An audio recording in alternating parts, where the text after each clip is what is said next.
Welcome back, our dear viewers. The 32nd edition of the Citadel Festival, Music and Singing, will take place between the 15th and the 28th of August at the historic Citadel of Salah ad-Din. To shed more light on this very special event, we are very much delighted to be joined over the phone by Dr. Salma Ghitani, Professor of Media at the AUC.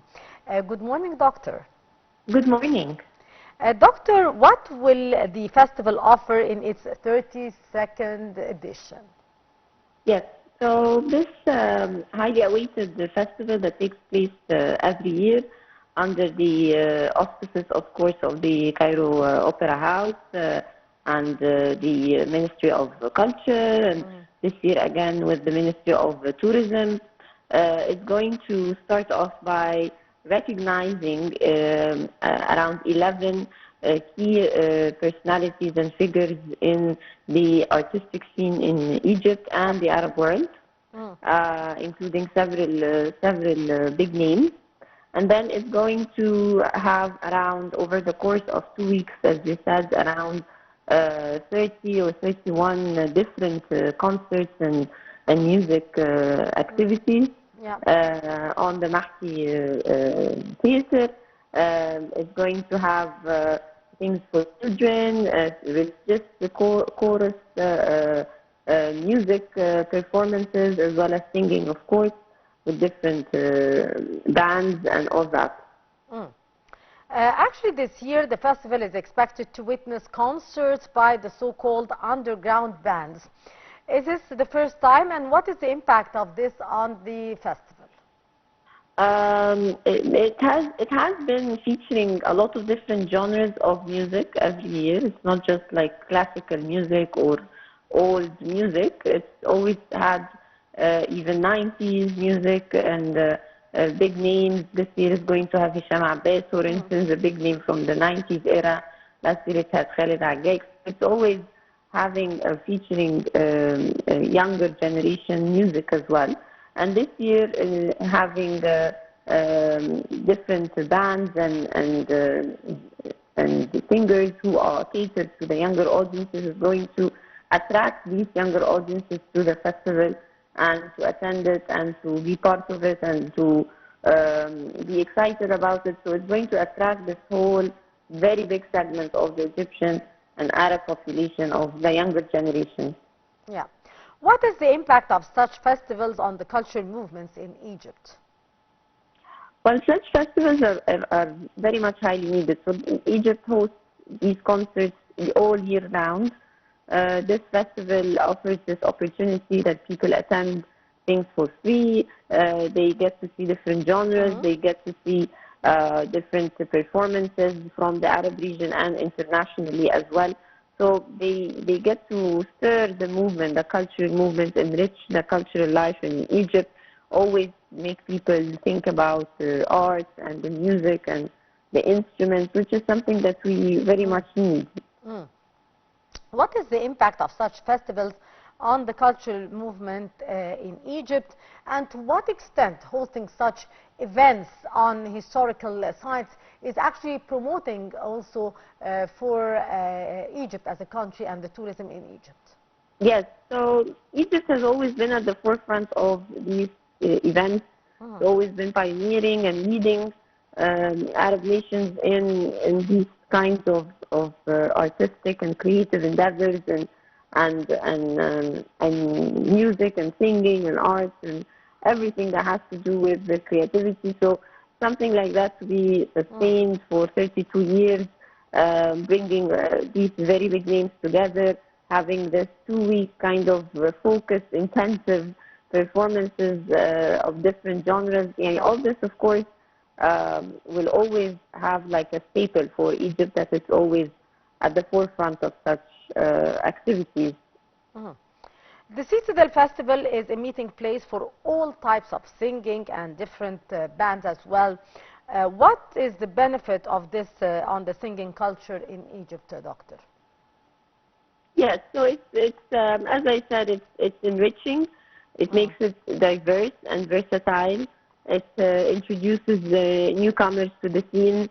It gives opportunity for those who don't have a wider audience to be recognized and to be heard. And it also gives due recognition to big names and figures who are already established.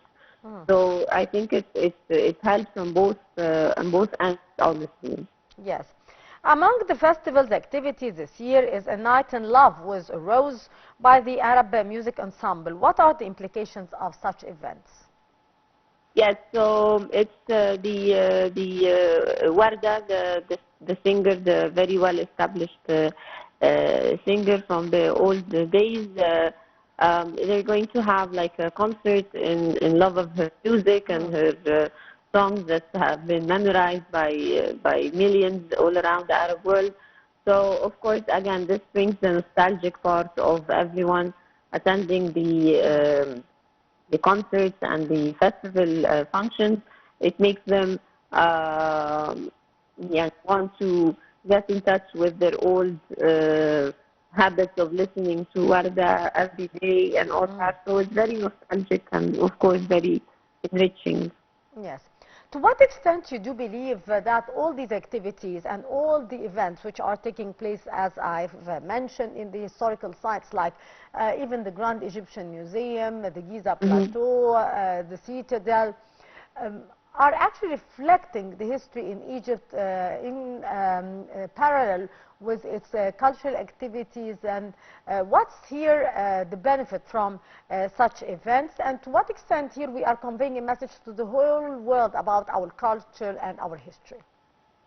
Yes, so of course shedding light on these very important venues as backdrops for these musical performances and concerts gives it even a more grandiose look and feel. It makes people feel like they're attending something of the past, and it's very very royal, and of course it's enriching to the tourism sector for people inside Egypt, and of course from people coming from abroad or from the region to get to visit these places while at the same time listening to nice music and watching nice performances. So this whole mix is very culturally rich and satisfying, of course, to people who have a passion and love for this kind of thing.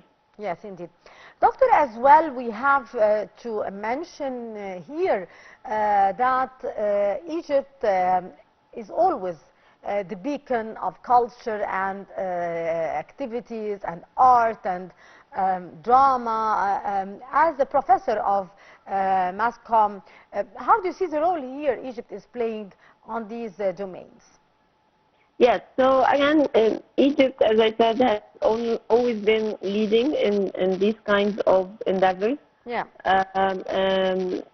It's always been sort of exporting its talents abroad and making people who want to basically be known and be famous and to be heard. They come to Egypt first to do that. Yeah. Even people from different nationalities in the region, they come to Egypt because they find an audience, they find people who have a taste, they have good taste for different types of music. There is something for everyone. Everyone finds their own genre somewhere in Egypt. So it's always a place to start and a place to flourish and to get heard by others, and then this gets echoed in different parts of the region. Yes.